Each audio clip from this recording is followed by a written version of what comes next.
Chapter 5. Puddlegum. Jill was asleep.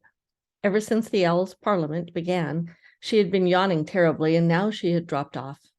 She was not at all pleased at being awakened again, and at finding herself lying on bare boards in a dusty belfry sort of place, completely dark and almost completely full of owls. She was even less pleased when she heard that they had to set off for somewhere else, and not apparently for bed on the owl's back. "Oh, come on, Pole, buck up," said Shrub's voice. "After all, it is an adventure." "I'm sick of adventures," said Jill crossly. She did, however, consent to climb onto Glenfeather's back, and was thoroughly waked up for a while by the unexpected coldness of the air when he flew out with her into the night. The moon had disappeared, and there were no stars. Far behind her, she could see a single lighted window well above the ground, doubtless in one of those towers of Cair Paravel. It made her long to be back at that delightful bedroom, snug in bed, watching the firelight on the walls. She put her hands under her cloak and wrapped it tightly around her. It was uncanny to hear two voices in the dark air a little distance away. Scrub and his owl were talking to one another. "He doesn't sound tired," thought Jill. She did not realize that he had been on great adventures in that world before, and that at Narnian air was bringing back to him the strength he had won when he sailed the eastern seas with King Caspian. Jill had to pinch herself to keep awake, for she knew that if she dozed on Glenfeather's back, she would probably fall off. When at last the two owls ended their flight, she climbed stiffly off Glenfeather and found herself on flat ground. A chilly wind was blowing, and they appeared to be in a place without trees. "To-woo, to-woo," Glenfeather was calling. "Wake up, Puddlegum, wake up, Puddlegum. It's on the lion's business." For a long time, there was no reply. Then a long way off, a dim light appeared and began to come nearer. With it came a voice. "Owls ahoy," it said. "What is it? Is the king dead? Has the enemy landed on Narnia? Is it a flood or dragons?" When the light reached them, it turned out to be that of a large lantern. She could see very little of the person who held it. He seemed to be all legs and arms. The owls were talking to him, explaining everything, but she was too tired to listen. He does look like all arms and legs, doesn't he? She tried to wake herself up a bit when she realized that they were saying goodbye to her, but she could never afterward remember much except that sooner or later she and Scrub were stooping to enter a low doorway, and then, oh, thank heaven, were lying down on something soft and warm, and a voice was saying, "There you are, best we can do. You'll lie cold and hard, damp too, I shouldn't wonder. Won't sleep a wink most likely, even if there isn't a thunderstorm or a flood or a wigwam doesn't fall down on top of us all, as I've known them to do. Must make the best of it." But she was fast asleep before the voice had ended. When the children woke late next morning, they found they were lying very dry and warm on beds of straw in a dark place. A triangular opening let in the daylight. "Where on earth are we?" asked Jill. "In a wigwam," said Marshwiggle. "In the wigwam of a Marshwiggle," said Eustace. "A what?" "A Marshwiggle. Don't ask me what it is. I couldn't see it last night. I'm getting up. Let's go and look for it." How beastly one feels after sleeping in one's own clothes," said Jill, sitting up. "I was just thinking how nice it was not to have to dress," said Eustace. "Oh, wash either, I suppose," said Jill scornfully. But Scrub had already gotten up, yawned, shaken himself, and crawled out of the wigwam. Jill did the same. What they found outside was quite unlike the bit of Narnia they had seen in the day before. They were on a great flat plain, which was cut into countless little islands by countless channels of water. The islands were covered with a course of grass and bordered with reeds and rushes. Sometimes there were beds of rushes about an acre in extent. Clouds of birds were constantly alighting in them and rising from them again. Ducks, snipe, bitterns, herons. We have rice fields around us that do just like that. There are millions of birds that come by and land, and sometimes you'll see a field that's just alive with them. It's like the whole field is moving. All different kinds of birds, big ones sometimes. Many wigwams, like that in which they had passed the night, could be seen dotted about, but all at a good distance from one another, for marsh-wiggles are people who like their privacy. Except for the fringe of the forest several miles to the south and west of them, there was not a tree in sight. Eastward, the flat marsh stretched to low stand hills on the horizon, and you could tell by the salt tang in the wind, which blew from that direction, that the sea laid over there. To the north, there were low, pale-colored hills, in places bastioned with rock. The rest was all flat marsh. It would have been a depressing place on a wet evening, seen under the morning sun with fresh wind blowing and the air filled with all the crying of the birds. There was something fine and fresh and clean about its loneliness. The children felt their spirits rise. "Where's the thingy got to, I wonder," said Jill. "The marsh-wiggle?" said Scrub, as if he were rather proud of having known the word. "I expect. Hello, that must be him." And then they both saw him sitting on with his back to them, fishing about 50 yards away. He had been hard to see at first because he was nearly the same color as the marsh and because he sat so still. "I suppose we'd better go and speak to him," said Jill. Scrub nodded. They both felt a little nervous. As they went nearer, the figure turned and its head and slowed down a long, thin face with rather sunken cheeks, a tightly shut mouth, a sharp nose, and no beard. He was wearing a high pointed hat, like a steeple, with an enormous wide flat brim. The hair, if it could be called hair, which hung over his large ears, was kind of a greeny gray, and each lock was rather flat rather than round, so that they were like tiny reeds. His expression was solemn, his complexion muddy, and you could see at once that he took a serious view of life. See the picture? Does he look serious to you? "Good morning, guests," he said. "Though when I say good, I don't mean it won't probably turn to rain. It might be snow or fog and thunder. You didn't get any sleep, I dare say." "Oh, yes, we did, though," said Jill. "We had a lovely night." "Ah," said the marsh-wiggle, shaking his head. "I see you're making the best of a bad job. That's right. You've been well brought up, you have. You've learned to put on a good face of things." "Please, we don't know your name," said Scrub. "Puddleglum's my name, but it doesn't matter if you forget it. I can always tell you again." The children sat down to catch sight of him. And then, now that they saw that he had very long legs and arms, so that although his body was not much bigger than a dwarf's, he would be taller than most men when he stood up. The fingers of his hands were webbed like a frog's, and so were his bare feet, dangled with muddy water. He was dressed in earth-colored clothes that hung loose about him. "I'm trying to catch a few eels to make an eel stew for our dinner," said Puddleglum, "although I shouldn't wonder if I didn't get any. And you won't like them much if I do." "Why not?" asked Scrub. "Why, it's not in reason that you should like any sort of victual, though I've no doubt you'll put a bold face on it.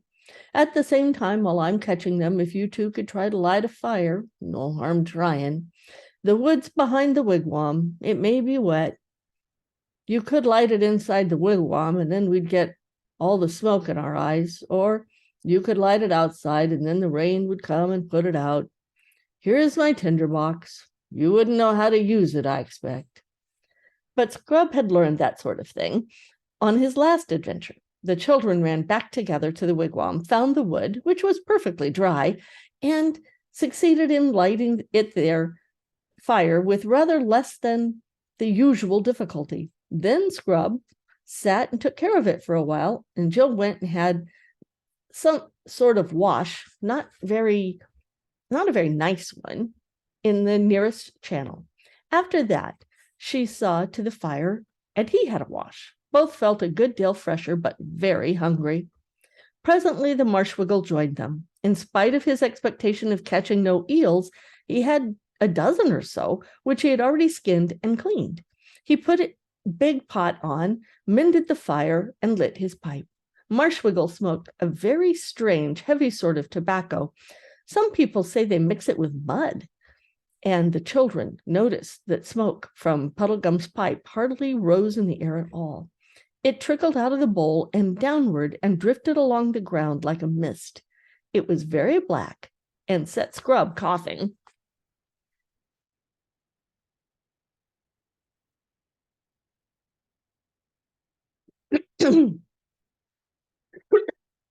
"Now," said Puddleglum, "those eels will take a mortal long time to cook, and either of you might faint from hunger before they're done. I knew a little girl, but I'd better not tell you that story. It might lower your spirits, and that's a thing I would never do. So keep your minds off your hunger. We may as well talk about our plans." "Yes, do let's," said Jill. "Can you help us find Prince Brillian?" Marshwiggle sucked in his cheeks till they were hollow. More hollow than you would have thought possible. "Well, I don't know that you'd call it help," he said. "I don't know that anyone can exactly help. It stands to reason that not likely to get very far on a journey to the north, not at this time of year with the winter coming on soon and all.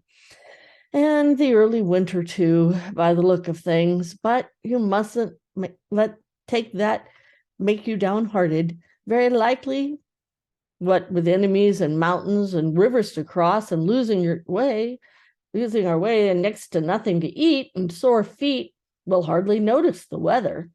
And if we don't get far enough to do any real good, we may get far enough not to get back in a hurry." Both children noticed that he said we, not you, and both exclaimed at the same moment, "Are you coming with us?" "Oh, yes, I'm coming, of course. Might as well, you see. I don't suppose we shall ever see the king back in Narnia now that he's once set off for foreign parts. And he had a nasty cough when he left. There's Trumpkin. He's failing fast, and you'll find there'll have been a bad harvest and this terrible dry summer. And I shouldn't wonder if some enemy attacked us. Mark my words." "And how shall we start?" said Scrub. "Well," said the Marshwiggle very slowly, "all the others who ever went looking for Prince Rilian started from the same fountain where Lord Grinion saw the lady. They went north mostly, and none of them ever came back. We can't exactly say how they got on." "We've got to start by finding a ruined city of giants," said Jill. "Aslan said so." "Got to start by finding it, have we?" answered the Puddleglum. "Not allowed to start by looking for it, I suppose?" "That's what I meant, of course," said Jill. "And then when we found it." "Yeah, when," said Puddleglum very dryly. "Doesn't anyone know where it is?" asked Scrub. "I don't know about anyone," said Puddleglum, "and I won't say I've never heard of the ruined city. You wouldn't start from the fountain, though. You'd have to go across the Ertuas Moor, and that's where the ruined city is, if it is anywhere. But as far as but I've been as far as that direction as most people, and I've never got to any ruins, so I won't deceive you. Ettrinsmore, said Scrub. Where's Ettrinsmore? Look over the moorhead, said Puddleglum, pointing with his pipe. See those hills and bits of cliff? That's the beginning of Ettismore. But there's a river between it and us, and the river Shrivey. No bridges, of course. I suppose we can ford it, though, said Scrub. Well, it has been forded, admitted Marshwiggle. Perhaps we shall meet people on Ettismore who can tell us the way, said Jill. You're right about meeting people, said Puddleglum. What sort of people live there, she asked. It's not for me to say they aren't all right in their own way, answered Puddleglum, if you like their way.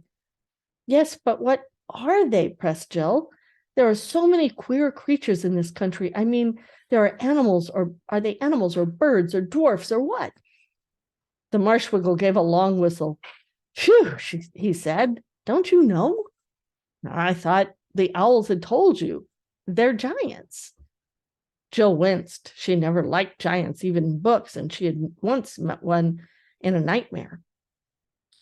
Then she saw Scrub's face, which had turned rather green, and thought to herself, I bet he's in a worse funk than I am.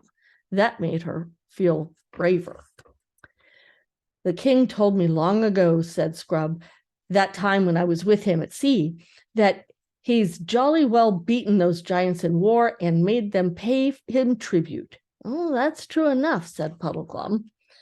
They're at peace with us, all right, as long as we stay on our side of the Shribble and they won't do us any harm. Over on their side, on the moor, still, there's always a chance. If we don't get near any of them, and if none of them forget themselves, and if we're not seen, it's just possible we might get a long way. Look here, said Scrub, suddenly losing his temper, as people easily do when they've been frightened. I don't believe the whole thing can be half as bad as you're making it out, any more than the beds in the wigwam were hard or the wood wet. I don't think Aslan would ever have sent us if there was so little chance of all that. He quite expected the Marshwiggle to give him an angry reply, but he only said, That's the spirit, Scrub. That's the way to talk. Put a good face on it, but we all need to be very careful that about our tempers, seeing all the hard times we shall go through together. Won't do to quarrel, you know. At any rate, don't begin it so soon. I know these expeditions usually end that way, knifing one another. I shouldn't wonder before it's all done, but the longer we can keep off it. Well, if you feel it so hopeless, interrupted Scrub, I think you'd better stay behind. Pole and I can go along, can't we, Pole? Shut up and don't be an ass, Scrub, said Jill harshly, terrified lest the Marshwiggle should take him at his word. Don't you lose heart, Pole, said Puddleglum. I'm coming sure and certain. I'm not going to lose the opportunity like this. It'll do me no good. They all say, I mean, the other Wiggles all say, I'm just too flighty, don't take life seriously enough. If they said that once, they've said it 1,000 times.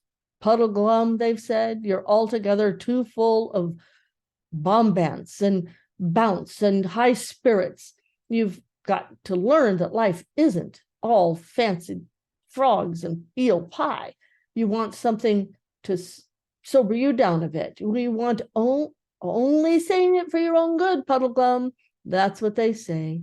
Now, a job like this, a journey up north, just as winter's beginning, looking for a prince that probably isn't there, by way of a ruined city that no one has ever seen, will be just the thing. If that doesn't steady a chap, I don't know what will. And he rubbed his big frog-like hands together as if he were talking of going to a party or a pantomime. And now, he added, let's see how the eels are getting on.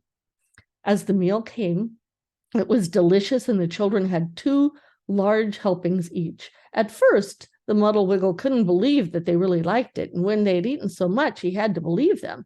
He fell back on saying that it would probably disagree with him horribly. What food For Wiggles may be poison for humans. I shouldn't wonder, he said. After the meal, they had tea in tins, as you've seen men having who are working on the road.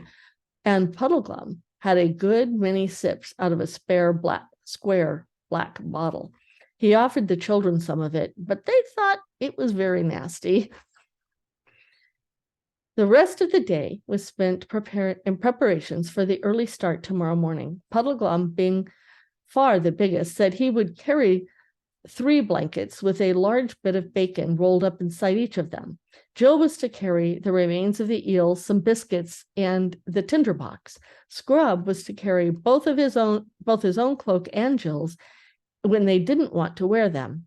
Scrub, who had learned some shooting when he had sailed to the east under Caspian, had Puddleglum's second best bow, and Puddleglum had his best one, though he said that with winds and damp bowstrings and bad light and cold fingers, it was 100 to 1 against either of them hitting anything. He and Scrub both had swords. Scrubs had brought the one from which had been left for him in his room at Cair Paravel, but Jill, had to be content with her knife. There would have been a quarrel about this, but as soon as they started sparring, the Wiggle rubbed his hands and said, there you are. I thought as much. That's what usually happens on adventures. This made them both shut up. All 3 went to bed early in the wigwam. This time, the children really had a rather bad night. This was because Puddleglum, after saying, "You'd better try for some sleep, you 2, not that I suppose any of us will close an eye tonight," instantly went off into such a loud, continuous snore that when Jill at last got to sleep, she dreamed all night about road drills and waterfalls being in express trains and tunnels. And that's the end of chapter 5.